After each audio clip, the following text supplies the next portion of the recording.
I recently asked you guys, ask me any question you want, and me and Stephen Nojiri will try and answer it.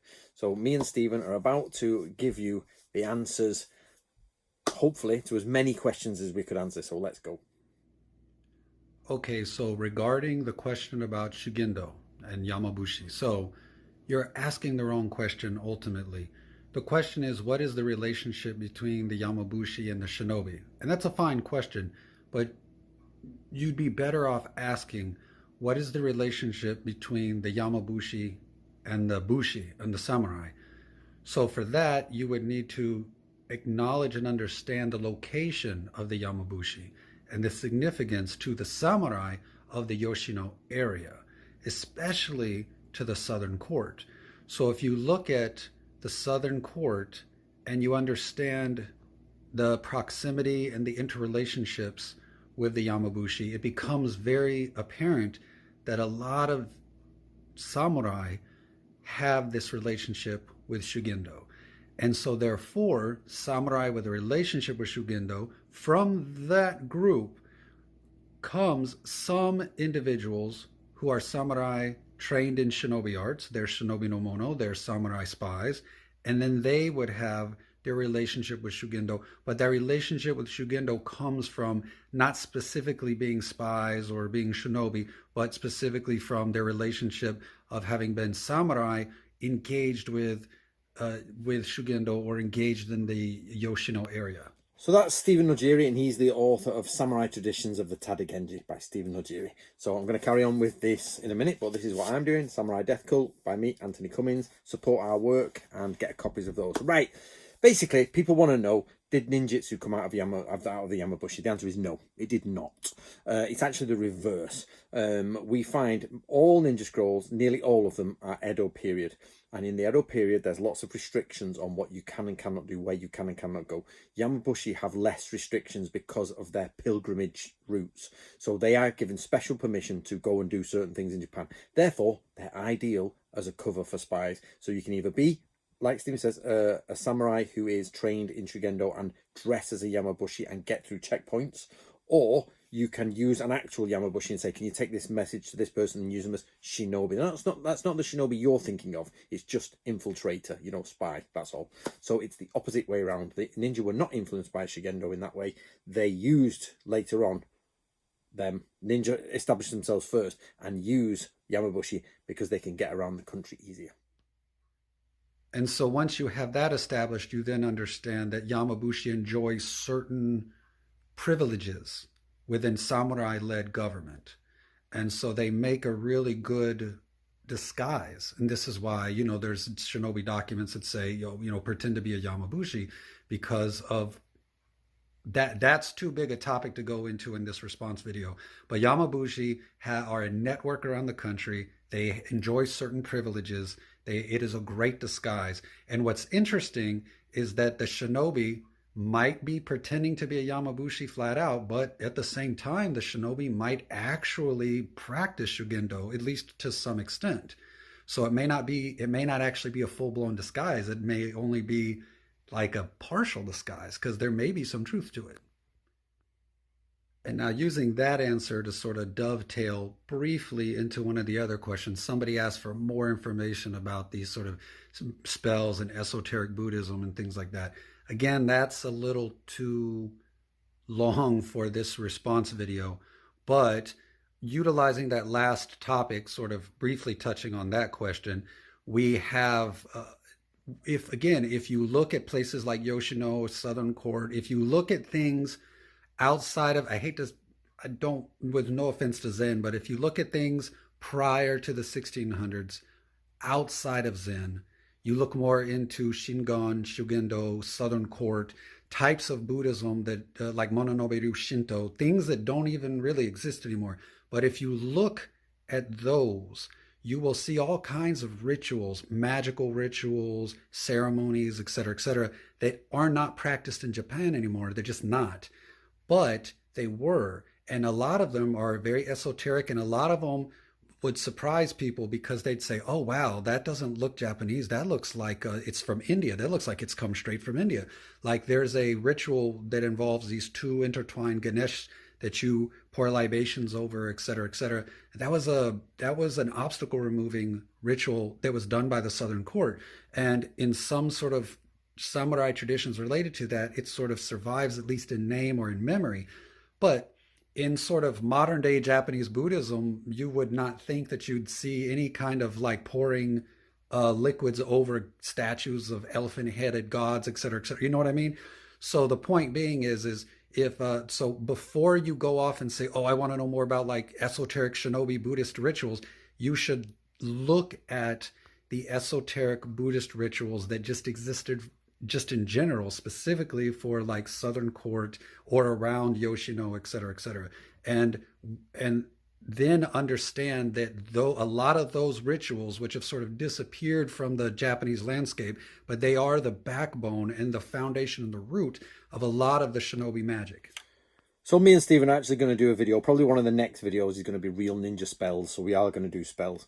But what you've got to realize is with Japan and their religion is it was all cleaned up in the, basically, once Japan gets to nationalistic fervour in the 1930s, Japan cleans it, rids itself of anything foreign, anything dirty and foreign, and it's totally clean. So when you go into the temples today, and they're wearing very standard black robes, and everything's very clean and neat and minimalistic, you're not the same as it was back in the day, where things like the rituals were deeper, darker, more sinister. There's lots more stuff going on. And you still to this day find it in the background. But remember, it's like fairy tales. The original fairy tales are gruesome, mean, disgusting. Then you get the Hans Christian Andersen fairy tales where they cleaned up. Now you get the woke fairy tales where it's like, oh, we can't have a man kissing a girl who's unconscious, so she get, oh, the woman doesn't need a man. It's cleaned to beyond. There's nothing that can offend her. Japan is the same. It literally cleaned itself up. So you go back to the 1600s, people are pulling the eyes out of dogs. It's very Indian in its ways. It looks Chinesey. It isn't got this idea, that it's very Zen-esque. There's lots of hidden folklore, people with bones around their neck chanting, twanging bows, yum, yum, yum, yum, yum, trying to do things, blood rituals, cutting out stomachs of women and crushing up fetuses to cure people of wounds. There's all that going on. They don't do that today. So when you look at Japanese rituals and that, but me and Steve are going to do a video on spells. Another question that was asked that people may not have thought that would get chosen, but I actually really like this question because it's one that is poorly answered. Usually it's poorly answered. Someone asked about female samurai, the wives and daughters of male samurai, et cetera, et cetera, et cetera. And this is an excellent question because most people will tell you that, oh, there was a couple of female samurai and then they just kind of breeze over everything else. One major thing that is forgotten is the actual role of the female of the Bushi family and how she can actually take over the family. She can actually be the head of the family and the historical examples of that. So like Sengoku period and back, females actually being in charge. Remember, the sun goddess is a female. The very first source of power of the imperial line is a female, and there have been female emperors. So very first thing I would say is don't think, oh, female, no power. That's not true. The female can actually hold the family line and pass it down. As a matter of fact, what's very interesting, and I can't really show you the details now, but there's a really, there is one branch of Kusunoki, a very, very minor branch of Kusunoki that's actually passed down through male and then 2 generations of female before it returns back to a male head. And maybe sometime in the future I will do a video about that. But so that's that's Sengoku period before. But what I really want to talk about is Edo period moving forward. There's something that so many people forget to mention. Okay, so the thing from the Edo period that I want to mention is called, and I'll say it slowly, O-oku. When you say it together, O-oku, but it's O-oku, the great interior. Now, some of you may know what that is, and good, congratulations. And you'll go, oh, of course he brought up O-oku, because yes. But for those of you that don't know what it is a special part of Edo castle, deep, deep, deep in the main part. So we're talking Honmaru, deep, deep, deep in the main part, where the shogun's mother, wives, children under the age of 9, concubines, maidservants, etc., this is where they live. Now, here's the part that everybody forgets. They aren't just living in there writing poetry and picking flowers. They are all either imperial regent court level families, or they are samurai level families. Like some of the women in there are commoners, and I'll explain in a second. Many of them are upper class, samurai class, ruling class, maybe even the daughters of emperors, things like that. Okay, they all have rank and status and authority and power. They have jobs, and many of their jobs are the same titles as samurai position, male samurai positions. So, for example, here's one example. The females who are responsible for being the go-betweens between this part of the castle that men are not allowed in, there are samurai women, right, the daughters of samurai who are serving there. They have rank and status, and they're called tsukaiban, which is the same as a samurai messenger, tsukaiban, the guys with the special capes. But when you're a male and you're tsukaiban, then you are a messenger, or you are some kind of, in the Edo period, you're not a messenger, you're an investigator. But the female tsukaiban are messengers back and forth between the outside world of men and the oku. Right. What you've got to remember here, guys, is this question is fundamentally wrong at its basis. Or not wrong, but misunderstood at its basis. Are there any samurai women? What people mean when they ask this question is, are there any samurai fighters? Because people are mixing up fighter and samurai. Samurai tended to be the fighting class, okay? But samurai doesn't mean fighter. Samurai was originally servant, and it's servant to the imperial family, right? So this is where people get samurai wrong. Samurai can be literally imperial family, where samurai have married into them, and then you get right at the bottom where the country bumpkins are there. They're all samurai. It is a class. That person might not be able to fight for toffee, can't do anything. But your hardline bushi warriors, your hardline fighters are on the front lines. Doesn't mean they're not. So you even get non-samurai fighters. You get ashigaru, and you get like these, you get ronin who go around in freebooting and things like that. So when people say, are there women samurai? What you mean is, did women fight? Very rarely, sometimes. Are there women samurai? There's millions of them. A tenth of the population is samurai women. 1/10 of the women are samurai women, because, or at least 5%, depending on how you want to count samurai, because the ashigaru class are in there, the other fighting sort of like mercenaries, bandits and all that. So you've got to be careful when you say, are there women samurai? There are tons and tons, millions of them. Did women fight? Very rare, but it did happen. So you've got to be careful on that question. It's a very, very, people ask it and it slips in the wrong direction. And it's too much for this video. If you guys are interested, we could possibly do a video going into more and more details about the structure of the castle, where the women were, who was and wasn't allowed in what parts, because there's a very specific setup for the great inner chamber. But anyway, these, like I said, these women had rank. So the highest ranking woman would be the shogun's wife. And then if the shogun's wife was dead and he hadn't remarried, that position remains basically unfilled. And then her second in command would become the most important person. And the most important person is usually the daughter of a very high-ranking samurai, possibly even imperial noble, etc., etc. And then she would have her own retainers, and then the women, which would be women under her, and then the women under her, they would all be the daughters of samurai, but then those women's, their assistants would be commoners. So half samurai and noble and half commoners. The commoners are the lowest ranking servants, who are the attendants to the daughters of the samurai, who are the assistants to the higher ranking women.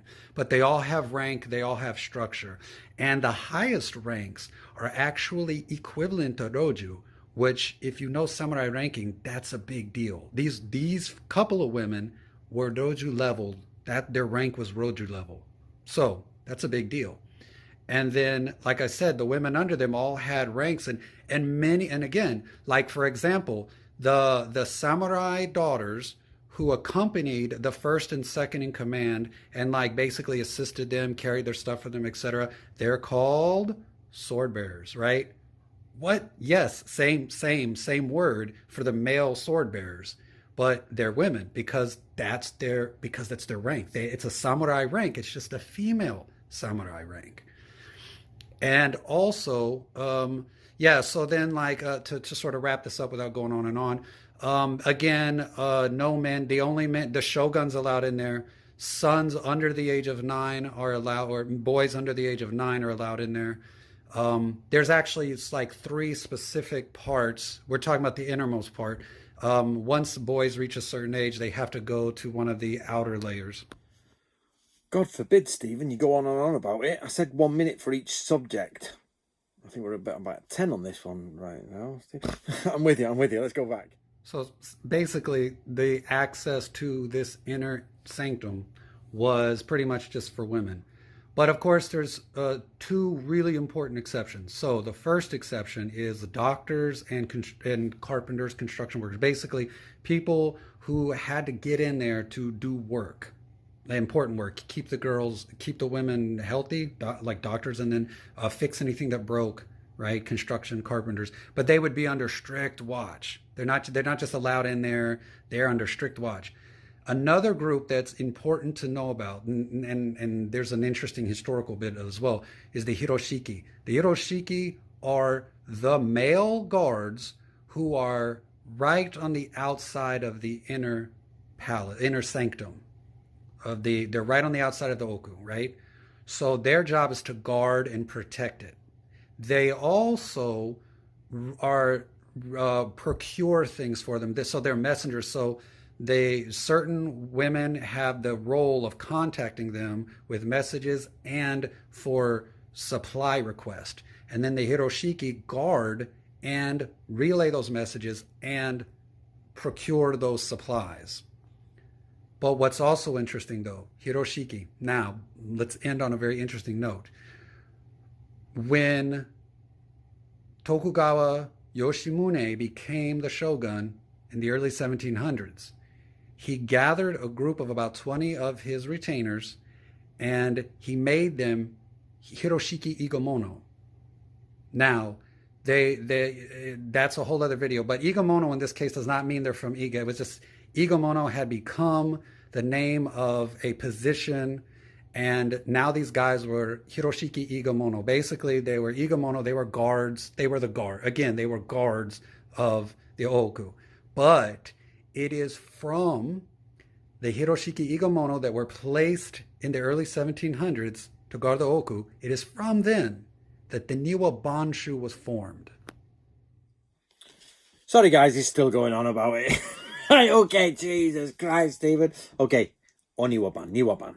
Niwa, garden, ban, guards. Great garden, guards. You'll know these because they're connected to ninja. They're not actually. And basically, Igamono is, as we know, shinobi, but it becomes a guard position, which in turn becomes a position which means you are allowed to speak to the higher ranking people, even though you're a low guard, because otherwise there's no point in having the guards there, because what happened is you'd have to clear the area. So it'd be like, right, the Lord's coming through, clear the area. And it'd be like, well, we're not higher enough ranking samurai, we have to leave, but we're the guards for him. So why, it became a catch-22 sort of weird system. So they made his Igamono position of guards that can stay with there, and then you get people from Oniwaban become this Igamono, and they are literally from Kishu, and there is a Nojiri in Kishu doing this also, so it's all connected like that. So I'm going to try and stop him in a minute. Jesus, all right, Stephen. And okay, so for this final part, I've actually got a couple of questions listed here, and I'm just going to answer them in quick fire, and then if people really want more detail, then we can go into it, and Anthony may add more as well. So question number 1, Shinobi and Qigong. Taoism is really big among samurai in the formative years, and there's some interesting mentions of things. Even in the Shoninki, it talks about generating heat with only your mind. So it's possible that there is some forms of chi and manipulation, but it wouldn't be specifically for the shinobi. It'd be a samurai thing that a shinobi would know because they're a samurai practicing that. Next, descendants of shinobi today, active tradition. There are many families who are the descendants of shinobi that are alive today. Some of them keep family traditions alive in terms of like family lore and family customs, but there is, I mean, and they may even have people that are serving as in the military or private investigators or something like that. But the job of shinobi doesn't exist anymore. Which is the next question. Are there any real shinobi today? Again, the closest thing that you could be is a modern day practitioner following in the footsteps of shinobi teachings, or you could be a member of a family that's descended from shinobi that keeps some sense of family tradition alive, as in family memory and culture. But there's no job of shinobi. There is no shinobi. So the answer to that is, it's no. If you are looking for somebody who's a professional ninja, that just doesn't exist. That just doesn't exist. They would just be special ops working for private security or for the military. They wouldn't be shinobi. So chains, sickles, kamas, those are criminal capture weapons.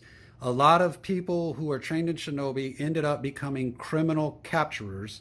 And so a lot of those tools were used to capture criminals, and they became associated with shinobi because the people who had been shinobi or from shinobi families were criminal capturers. But they're not ninja tools, they're criminal capture tools. Did shinobi wear tabi or grass sandals? Actually, the literature is filled with all kinds of interesting techniques that you can do with grass sandals. How to, where to tie them, things you can do, silencing your sword with grass sandals, tying grass sandals on your sword, all kinds of stuff. So grass sandals. What was more influential, Buddhism or Confucianism? Very difficult question. Again, it's not about shinobi. It would be for samurai culture in general. Confucianism has a huge impact on samurai culture from 1600 onward, but Buddhism has had a major place in samurai culture from before the samurai culture was a thing. So I would have to say Buddhism, even though Confucianism is really important, I'd have to say Buddhism edges out. And then Chinese spycraft influence. Read my book, Samurai Traditions of the Tada Genji. Chinese spycraft is absolutely one of the main pillars of the shinobi arts. So, Samurai Traditions of the Genji, Tada Genji, get it. Support Stephen, okay? Right, okay, I'm going to go through those. There'll be more to come. Chi is used differently in Japan, right? Chi in China is all this. Nom, nom, nom, nom, yeah. Right? That's the scientific version. But in Japan, it's used totally differently. Like the chi in the sky, in the clouds, the atmosphere of the room. They use the kanji is the same, but it's used slightly different to what we would call generating chi. You almost never find it as chi. But I haven't studied medical documents, but Stephen is right. The Shoninki talks about generating heat, but it never says, it's not sort of like, Qigong, Big Trouble in Little China style. So it's probably in there, but nowhere near as prevalent of China. That's one of the big differences with China and Japan, is the chi seems to be used slightly differently. So shinobi today, right? I'm going to be very bold on this.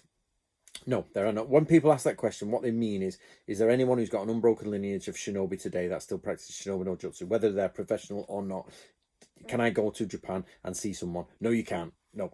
Kawakami claims it, but there is no proof. So unless you're going to just believe him, which is fine, and I'm not saying it's wrong or right, but there is no proof.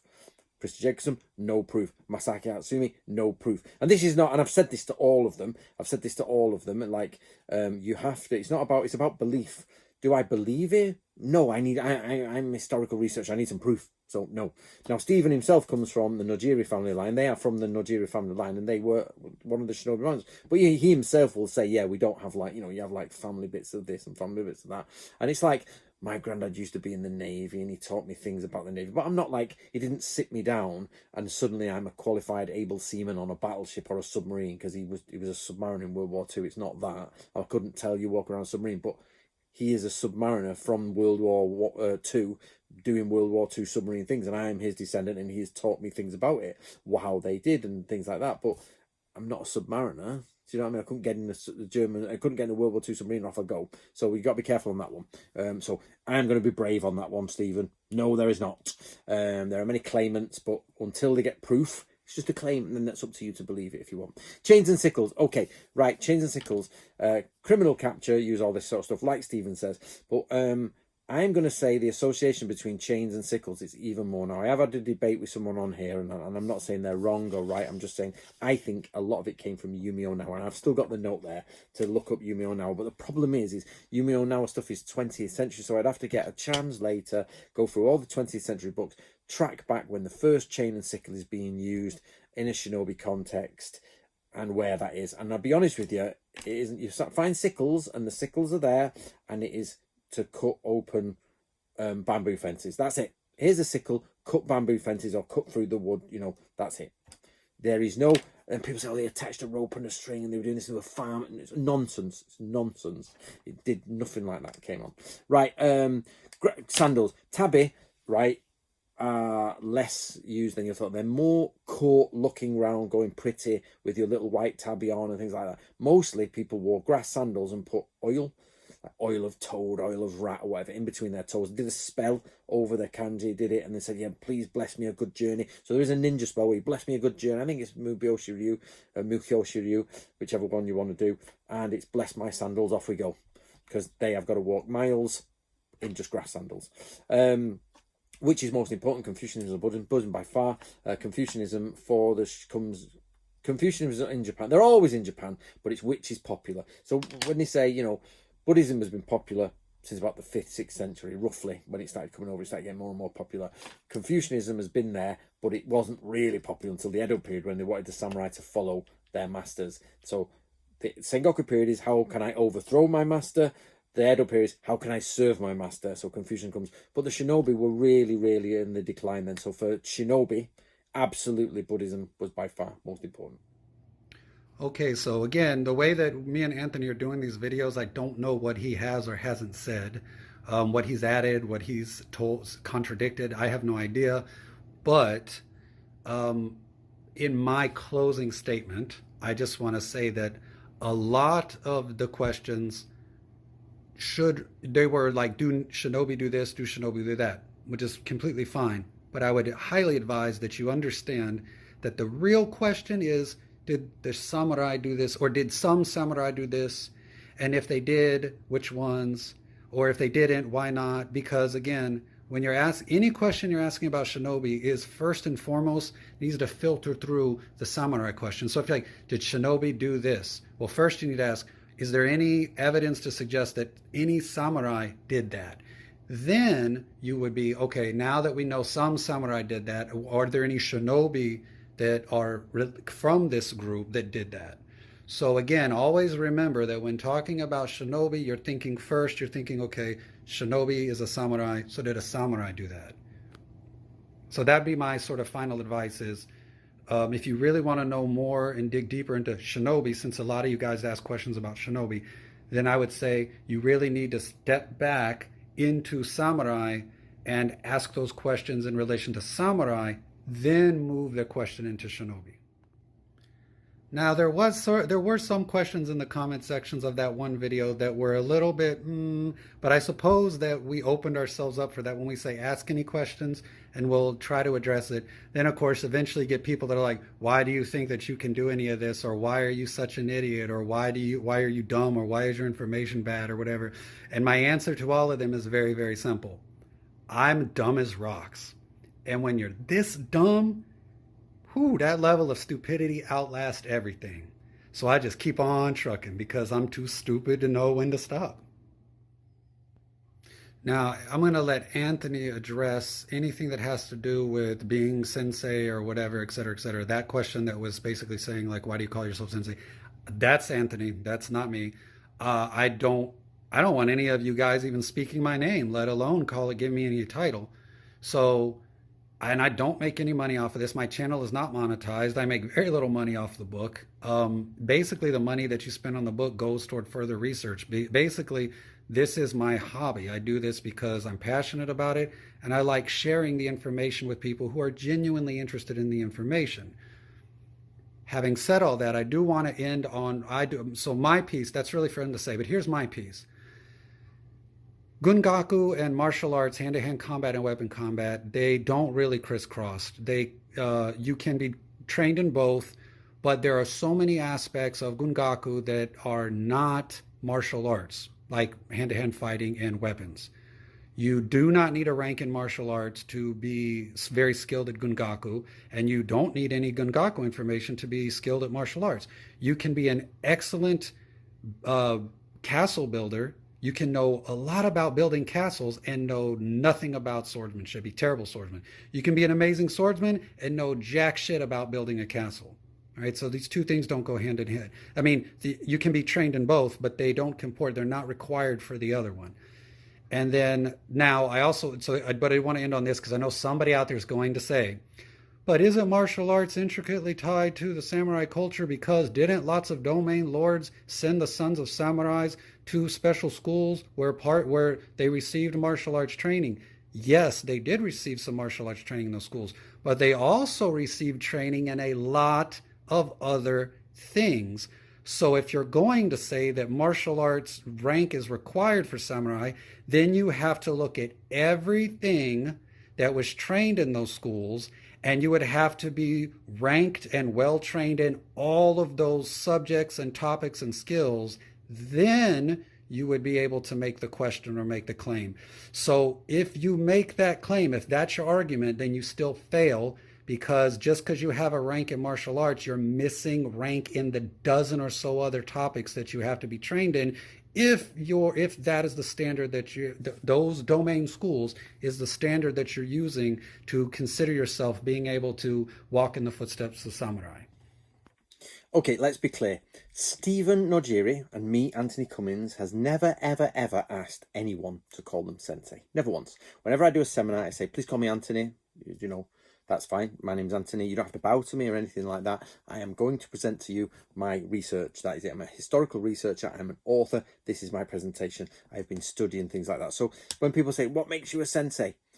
I have never, ever done that. But if you want to boil that question down, so there are two ways you can go. I've given a lecture in Japan to the Japanese, and they all call me sensei because not because I'm a teacher, but because that is what you do when somebody is a lecturer. So the word sensei in Japan can literally be for almost anyone giving some information. Oh, arigato sensei. You know what I mean? Oh, thank you sensei. But they'll say it to the next person who comes. It's not like, oh, you're the supreme teacher. That's not how the Japanese custom works of sensei. But the second one is, what you mean by the question is, why can you stand in front of a class and teach martial arts? Well, first of all, I very rarely, almost ever, teach martial arts. I can't stand it. I find martial arts teaching really bad. But that's the way it's going. So I normally talk military strategy, and I show military strategy, which sometimes bears into martial arts. And I never have anyone call me sensei. People do, and I give up trying to say, oh no, call me Anthony. I just like, okay, yeah, whatever they're comfortable with, they bow and sensei this. Okay, but let's have a chat, let's have a bit of a time. But the other one is let's get it down to the nuts and bolts. What you're actually asking is, when you go to a martial arts class, you've got two questions in your mind. One, can I batter that man in front who's teaching? Can I kill him? And normally the answer is yes. You're like, yep, he doesn't look very good, let's kill him. You know what I mean? And the second one is, he might not be very good, but does he have knowledge is his knowledge good? So it's like, his skills might not be great, but he's studied lots of things of knowledge that not me, but I, the person at the camera, can say, okay, I'm a good enough fighter. If I take that'd help me work that. That'd be good. I could use that. So that's what you're asking. So I normally find that when I go to a martial arts class, normally ridiculously unfit, not very good. It's usually its own little pocket of bubble. That's nonsense. And the second one is the knowledge that they've got tends to come out of books, tuttle books that we all read in the 80s, and you're like, that's not true. That's not true. You know, like a samurai, for example, used to put their head down and move like this. I've seen it, you know, when they're going towards a castle. We actually have documentation that says never put your head down, because you'll look a coward, but never put your head up, you get an arrow in your eye. So the actual truth, so I've researched it, so I can stand in front of a lecture hall and say, I don't know this 90%, guys, but the 10% I'm going to teach you today is not filled with the gobbledygook that the other senseis are teaching because they read it out of a tuttle book somewhere on like myths of the samurai. You know what I mean? Stories of the samurai or secrets of the samurai book that gives you like basically they've just stripped a few Aikido books and a few history books and mixed it all together. So that's the problem. So Stephen's writing when he says, are you qualified? You know, so when people see samurai wrong, they think samurai and they think he's cool with a sword. He might be crap with a sword, but he's excellent at mathematics. Okay, samurai armies are not like karate classes, so this is where the martial arts is 100% wrong today, and it's taught 100% wrong, which is that I never go to martial arts classes because they are shite. Right? They are built in the 20th century under a 20th century design to produce a very simplistic but unified factory thingy. You go in, everybody wears the same uniform. You get white belt, yellow belt, green belt, whatever. And you do this, you do Kyonkata, you do this, and you all go, you do Basaidai, and you go, and you all do it perfectly. Oh, your foot's slightly off, move it. So you get a carbon copy of everyone at the end that looks exactly the same. And they say, and then what they do is bang a few samurai pictures around, and it's like, yeah, martial arts. Okay. It's not how samurai works. The samurai army was made up of individuals, tons of it wearing different clothes, doing different things with different banners, different allegiances to different people. One of them was a castle build, like Steve said. One of them's a martial artist. One of them's a shinobi. One of them is excellent at languages. The other one can work out mathematics and rations in his head, and he's got, right, we need this much food. We've got that far to go. You've got absolute psychos who are like, you don't need to learn martial arts, mate. He's like, come on, let's chew in his shield, you know, like proper Viking style. Let's just kill everyone. Because the one thing that happens if you believe differently to what I'm about to say, you're wrong, is martial arts helps you improve your stats of surviving the average fighter. A fighter who's just out to kill you and doesn't really mind getting hurt is going to win this fight, because martial arts is about stopping an attack from hitting you and hopefully countering. And that's pretty much how martial arts is. But most people don't do martial arts, just go to attack and don't give a damn, and they'll just bang, bang, bang, bang, bang, bang, bang. And half of them die, and this idea in the past they probably died. Yep. But they would kill 5 or 10 people and be on a mission, or they might survive, get some gold, go to the prostitutes, go to the beer, go get a load of stuff, and then the next one, in we go. And then there's the ones who are like, yeah, I'm not doing that. You know what I mean? So a martial arts class and a samurai army are totally separate things. So can I stand in front of a class and say, guys, I'm as dumb as Stephen? And the reason we say we're dumb is, I think, is it Plato or Aristotle? One of them says, somebody says to him, you're the smartest man here. And he goes, no, I'm not. I'm the stupidest man here. And he goes and finds, so I'll prove it, I'll find someone smarter than me. And he goes around and you're like, yeah, I'm the smart man. It's just like, so me and Stephen are doing the same. The difference between me and Stephen is we admit what we don't know. And what we don't know is a lot. So you think, oh, just being modest now. No, there's so much I don't know about samurai culture. But what I did is throw everything I thought I knew and started learning it again with correct knowledge, and the way me and Stephen are doing this now. And what we find is we get 10% solid information that when you turn up to a seminar and you start teaching it, it blows all the other stuff out of the water. Oh, the samurai would never bow his head, like it would always bow his head, let him go in, or the samurai would do this, and the samurai wore the mustache for this, and the samurai, and you're like, I know what book you've read to get that, and you've not read, you know what I mean? Travelled all over Japan, me, with translators to get to the base of this. So no, I never asked to be called Sensei, but I do appreciate the fact that I turn up and tell you what I know is right, and then we'll come back and tell you if I was wrong. And I'll say we don't know about this and we don't know about that. Okay, guys, right. There was more questions, but this video is getting too long as it is. So maybe we'll do a second run if this does all right, and we'll do some more questions from that. I hope you enjoyed it. Get Stephen's get Stephen's book, Samurai Traditions of the Teta Genji, and get my book, Samurai Death Cult. And we'll see you in the next video.